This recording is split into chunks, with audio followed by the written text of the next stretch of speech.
नमस्ते बच्चों, आनंद क्लासेस में आपका स्वागत है।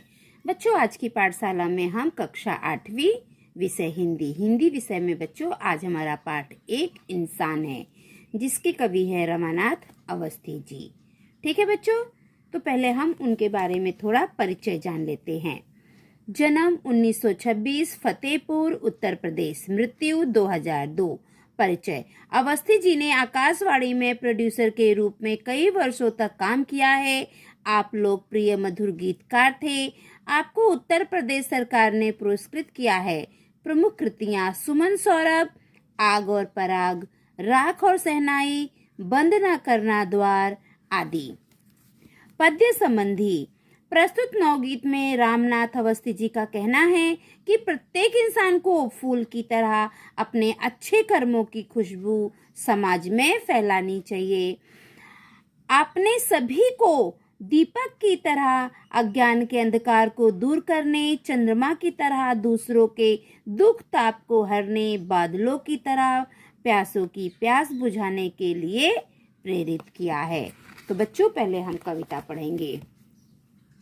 मैंने तोड़ा फूल, किसी ने कहा फूल की तरह जियो ओ मरो, सदा इंसान भूल कर वसुधा का सिंगार, सेज पर सोया जब संसार, दीप कुछ कहे बिना ही जला, रात भर तम पी पी कर पला, दीप को देख भर गए नयन, उसी क्षण बुझा दिया जब दीप, किसी ने कहा दीप की तरह जलो, तुम हरो सदा इंसान, रात से कहने मन की बात, चंद्रमा जागा सारी रात, भूमि की सुनी डगर निहार, डाल आंसू चुपके दो चार, डूबने लगे नखत बेहाल, उसी क्षण छिपा गगन में चांद, किसी ने कहा चांद की तरह जलन तुम हरो सदा इंसान, सास सी दुलबर लहरे, पवन ने लिखा जलत को लेख, पपीहा की प्यारी आवाज हिलाने लगी इंद्र का राज, धरा का कंठ सींचने हेतु, उसी क्षण बरसे झुक झुक मेघ, किसी ने कहा मेघ की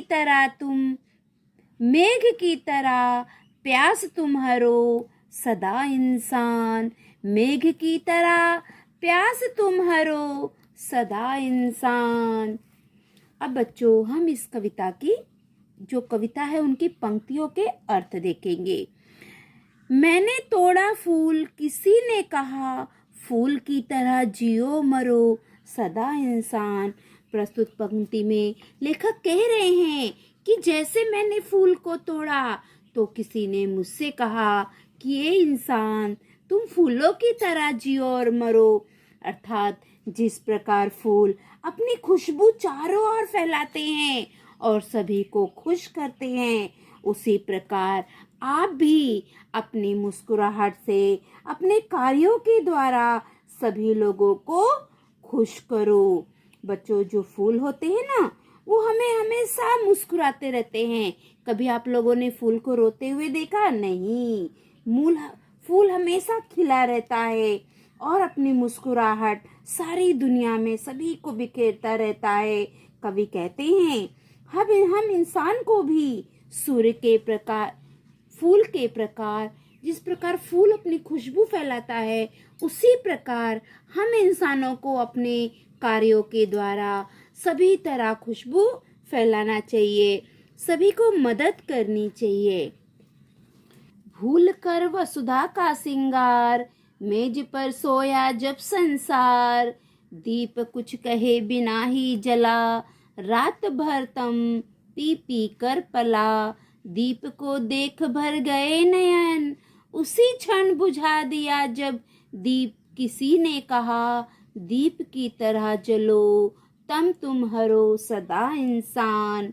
बच्चों, प्रस्तुत पंक्ति में कवि कहते हैं कि जब सारा विश्व धरती का सौंदर्य भूलकर बिस्तर पर सो जाता है, तब शांत रहकर दीपक चारों ओर फैले हुए अंधकार को दूर करते हुए जलते रहता है।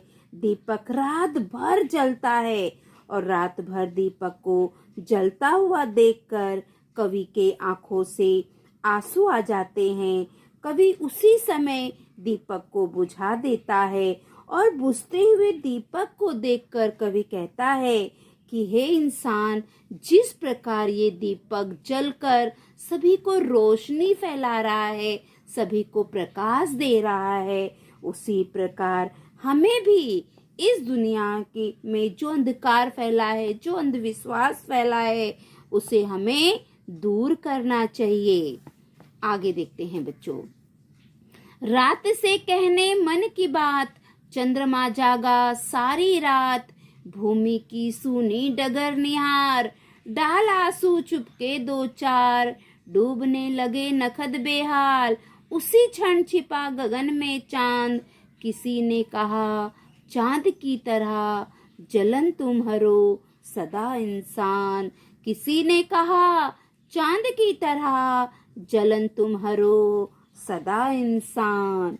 बच्चों, प्रस्तुत पंक्ति में कवि रामनाथ अवस्थी जी कहते हैं कि अपने मन की बात को रात से कहने के लिए चंद्रमा सारी रात जागता रहा। कवि कह रहे हैं कि अपने मन की बात रात से कहने के लिए चंद्रमा सारी रात तक जागता रहा तथा धरती की सूनी राह देखकर अपने दो चार आंसू धरती पर गिराकर चांद भी अन्य नक्षत्रों की तरह आकाश में छिप गया।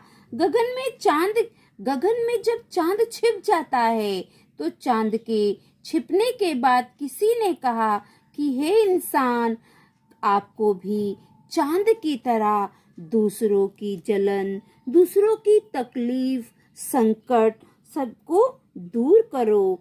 कवि इस पंक्ति के द्वारा हमसे कहना चाहते हैं कि जिस प्रकार से बादल पानी बरसकर दूसरों की प्यास को हरते हैं, दूसरों की प्यास को बुझाते हैं, ठीक उसी प्रकार हम सभी मानव को भी ऐसा ही करना चाहिए कि दूसरों की प्यास बुझ सके। अर्थात दूसरा व्यक्ति अगर किसी प्रकार के संकट में है तो हमें उनके संकटों को दूर करना चाहिए।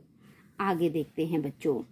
सास सी दुर्बल लहरें, पवन ने लिखा जलत को लेख, पपीहा की प्यारी आवाज हिलाने लगी इंद्र का राज, धरा का कंठ सींचने हेतु उसी क्षण बरसे झुक झुक मेघ, किसी ने कहा मेघ की तरह प्यास तुम्हारो सदा इंसान, किसी ने कहा मेघ की तरह प्यास तुम्हारो सदा इंसान। बच्चों, प्रस्तुत कविता की इस पंक्ति में कवि कह रहे हैं कि जल के अभाव में जलाशयों में सांस की तरह कमजोर लहरें उठ रही हैं। वायु ने बादलों को पत्र लिखकर पानी बरसने का अनुरोध किया है। जो वायु है वो बादलों को पत्र लिख रहे हैं। वायु मतलब हवा वायु ये बादलों को पत्र लिख रही हैं कि और पत्र में क्या लिख रही हैं कि आप पानी बरसाओ, पानी बरसाने का अनुरोध कर रही है। जो वायु है ये बादलों को पत्र लिखकर पानी बरसाने का अनुरोध कर रही है, उनसे प्रार्थना कर रही है। पपीहे की मधुर आवाज को सुनकर, और जो पपीहा है उसकी मधुर आवाज को सुनकर इंद्र का सिंहासन भी हिलने लगा है। धरती का गला सींचने के लिए उसी समय मेघ झमझम करके बरसने लगा, और प्यासी धरती का गला सींचने के लिए उसी समय मेघ झमाझम करके पानी बरसाने लगा। कवि कहते हैं मेघ की तरह जिस प्रकार मेघ प्यासी धरती का गला पानी से भर रहा है, सींच रहा है, उसी प्रकार हमें भी अपने मानव समाज में जो इंसान है उनकी प्यास बुझानी चाहिए, उनकी मदद करनी चाहिए। तो बच्चों, इस कविता के द्वारा कवि हमें संदेश दे रहे हैं कि जिस प्रकार जो दीपक है, अंधकार को दूर करता है, उसी प्रकार हमें भी समाज में फैले अंधकार को दूर करना है। फूल किस प्रकार अपनी खुशबू बिखेरता है और सभी को खुश रखता है, फूल की तरह हमें भी सभी को अपने कर्मों के द्वारा खुश करना है, सबको मदद करनी चाहिए। और जिस प्रकार चंद्रमा दूसरों को शीतलता देता है, उसी प्रकार हमें भी अपने व्यवहार के द्वारा, अपने कर्मों के द्वारा दूसरों के दुख और ताप को हरना चाहिए, उसे कम करना चाहिए। तो बच्चों, यहाँ पर हमारा ये कविता समाप्त होती है। अब हम इसके स्वाध्याय करेंगे। ठीक है, चलो अब हम स्वाध्याय देखते हैं। बच्चों, ये जिसकी बुक है ना, उस बच्चों ने बहुत सारे प्रश्नों के उत्तर लिखकर सब रख दिया है, तो उससे मुझे भी काफी मदद हो गई है। चलो हम स्वाध्याय करते हैं। शब्द वाटिका। नखत नक्षत्र, डगर मार्ग रास्ता, निहारना गौर से देखना, बेहाल जिसकी हालत या दशा अच्छी ना हो, व्याकुल बेचैन, जलद बादल, जलन ताप। सूचना के अनुसार कृतियां करो, उचित शब्दों से पूर्ण करो, दीप की तरह क्या, जलो तुम हरो। बच्चों, ये सब हमारी कविता में है। फूल की तरह जियो ओ मरो, चांद की तरह जलन तुम हरो। चांद क्या करता है? चांद हमें शीतलता प्राप्त करता है, तो चांद की तरह जलन तुम हरो। मेघ की तरह प्यास तुम हरो। बच्चों, यहाँ पर प्यार लिखा है गलती से, ठीक है बच्चों। अगर आपको यहाँ पे कुछ समझ में नहीं आ रहा है तो यहाँ पे देखिए, हमारे पाठ्य पुस्तक में भी है। फूल की तरह जियो ओ मरो, ठीक है, ये आगे आप यहाँ से देखकर लिख लीजिए। दीप की तरह तुम हरो, चांद की तरह जलन तुम हरो, और मेघ की तरह प्यास तुम हरो। ठीक है, यहाँ से आप देखकर लिख लीजिए। उस बच्चे की राइटिंग अगर आपको नहीं समझ में आ रही है तो आप पीछे से भी देख सकते हो। ठीक है बच्चों, अब आगे देखो। मैंने तोड़ा फूल, किसी ने कहा फूल की तरह जियो ओ मरो, सदा इंसान।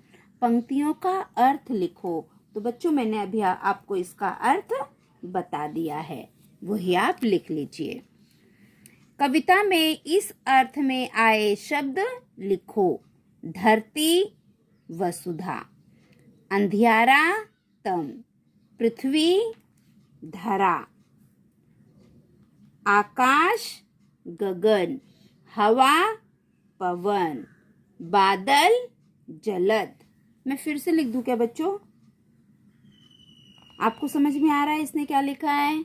अगर किसी बच्चे को कुछ समझ में नहीं आ रहा होगा तो आप मुझे कमेंट करिए, मैं फिर से आपको बता दूंगी। ठीक है बच्चों, आगे सदैव ध्यान में रखो, अच्छे कर्मों से ही मनुष्य की पहचान होती है। तो बच्चों, हमें हमेशा अच्छे कर्म करते रहना चाहिए, क्योंकि हमारे अच्छे कर्मों से ही हमारी पहचान होती है। ठीक है बच्चों, तो बच्चों यहाँ पर जो हमारी ये पाठशाला है वो यहीं पे समाप्त होती है। अगर आपको मेरी पाठशाला अच्छी लगती है तो प्लीज़ मेरे चैनल को लाइक सब्सक्राइब करिए। Thank you for watching, bye bye.